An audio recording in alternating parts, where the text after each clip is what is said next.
दोस्तों, क्या आपने कभी सोचा है कि एक टेक्सटाइल बिजनेसमैन कैसे बन गया भारत की सबसे बड़ी पवन ऊर्जा कंपनी का संस्थापक? कैसे सुजलॉन एनर्जी एक समय टॉप 5 ग्लोबल कंपनियों में थी और फिर कर्ज में डूबकर लगभग खत्म हो गई और अब वही कंपनी एक बार फिर से अपनी वापसी कर रही है। ये कहानी है सुजलॉन एनर्जी की, एक प्रेरणादायक लेकिन बिजनेस जर्नी के लिए सीख देने वाली। आइए जानते हैं सुजलॉन एनर्जी की पूरी कहानी। दोस्तों, सुजलॉन एनर्जी की शुरुआत साल 1995 में गुजरात के बिजनेसमैन तुलसी टंटी जी ने की थी। उन्होंने नोटिस किया कि बिजनेस के लिए रॉ मटेरियल के बाद जो सबसे बड़ा खर्च होता है वो होता है इलेक्ट्रिसिटी का। जिस प्रॉब्लम को सॉल्व करने के लिए उन्होंने रिन्यूएबल एनर्जी के ऑप्शन तलाशे और विंड एनर्जी का प्रोडक्शन करने का सोचा। सुजलॉन एनर्जी बेसिकली दो काम किया करती थी, पहला विंड टर्बाइन की मैन्युफैक्चरिंग और दूसरा उसका मेंटेनेंस करना। क्योंकि यह वह दौर था जब भारत सरकार रिन्यूएबल एनर्जी के प्रोडक्शन पर अच्छा खासा ध्यान दे रही थी और ग्लोबल लेवल पर भी विंड टर्बाइन एनर्जी की अच्छी खासी डिमांड थी। इसी का डायरेक्ट फायदा सुजलॉन एनर्जी को मिला और साल 2005 तक यह दुनिया की 5वीं सबसे बड़ी विंड एनर्जी कंपनी बन गई। इसी साल सितंबर में सुजलॉन अपना आईपीओ लाती है, जिसकी प्राइस 510 रुपये होती है और इसी के चलते तुलसी टंटी जी भारत के सबसे अमीर लोगों में शुमार हो जाते हैं। और सुजलॉन भारत की सबसे बड़ी विंड टर्बाइन मैन्युफैक्चरर के साथ साथ रिन्यूएबल एनर्जी के फील्ड में काम करने वाली सबसे बड़ी कंपनी बन चुकी थी। पर सुजलॉन एनर्जी यही रुकने वाली नहीं थी। टंटी जी डिसाइड करते हैं कि अब सुजलॉन को और भी ज्यादा एक्सपांड करने का टाइम आ गया है। वो विंड मिल से जुड़े दो और कंपोनेंट्स की मैन्युफैक्चरिंग शुरू करने का डिसीजन लेते हैं, जो थे ब्लेड एंड शाफ्ट और गियर बॉक्स, जिसकी मैन्युफैक्चरिंग में सुजलॉन में उस समय तक कोई एक्सपर्टीज भी नहीं थी। पर एक सक्सेसफुल आईपीओ के बाद सुजलॉन के पास काफी सारा पैसा आ गया था, जिसका इस्तेमाल वो इन कंपोनेंट्स को बनाने वाली ग्लोबल कंपनीज को खरीदने में करती है।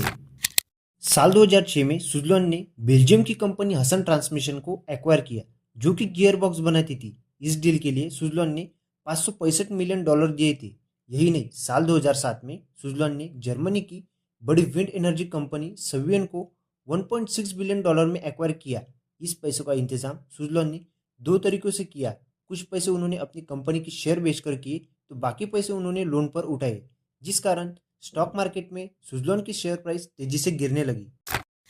भारत ही नहीं, इंटरनेशनल मार्केट में भी सुजलॉन की पकड़ काफी बढ़ती जा रही थी, जहां जून 2007 में इन्हें अमेरिका की कंपनी एडन मिशन से 150 विंड टर्बाइन्स का ऑर्डर मिला था। फिर कुछ ऐसा होता है जिससे सुजलॉन की सक्सेस स्टोरी पर तगड़ा ब्रेक लगा और इन्हें बर्बाद कर दिया। मैं बात कर रहा हूँ साल 2008 के फाइनेंशियल क्राइसिस की, जिसमें सुजलॉन के स्टॉक प्राइस तेजी से नीचे आने लगे और उन्हें ऑर्डर्स मिलना भी काफी कम हो गए थे। साल 2011 तक सुजलॉन की कंडीशन ऐसी हो चुकी थी कि वह बैंक की लोन चुकाने की कंडीशन में भी नहीं थी और उन्हें बैंक ने भी डिफॉल्ट करना शुरू कर दिया था।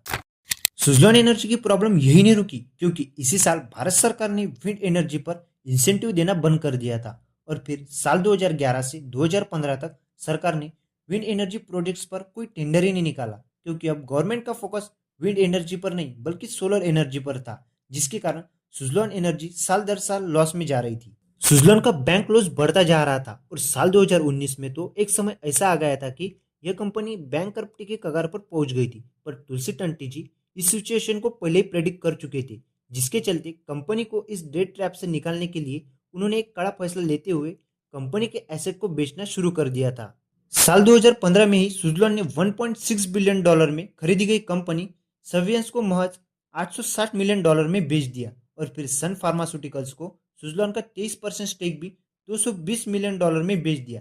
साल 2021 में सुजलॉन लॉस से प्रॉफिट की ओर जाने लगी, जिसकी वजह से कंपनी का प्रॉफिट ही सिर्फ इंक्रीज नहीं हुआ बल्कि एसेट बेचकर डेट भी कम हो चुका था। लेकिन फिर साल 2022 में सुजलॉन को एक तगड़ा झटका लगा, जब इसके फाउंडर तुलसी टंटी जी की हार्ट अटैक के कारण मौत हो गई, जिसके बाद कंपनी की कमान तुलसी टंटी जी के छोटे भाई विनोद और गिरीश टंटी जी ने संभाली।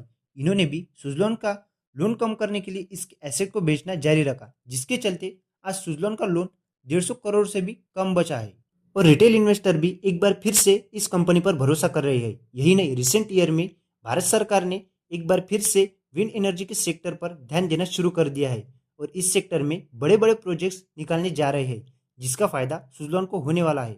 यही कारण था कि कुछ समय पहले सुजलॉन का स्टॉक प्राइस इतने सालों बाद ऊपर आ गया था। लेकिन क्या सुजलॉन एक बार फिर से अपनी सक्सेस स्टोरी लिखेगा? यह तो आने वाला वक्त ही बताएगा। क्या आपने भी सुजलॉन एनर्जी में इन्वेस्ट किया है? हमें कमेंट सेक्शन में लिखना मत भूलिएगा। तो दोस्तों यह थी सुजलॉन एनर्जी की पूरी कहानी।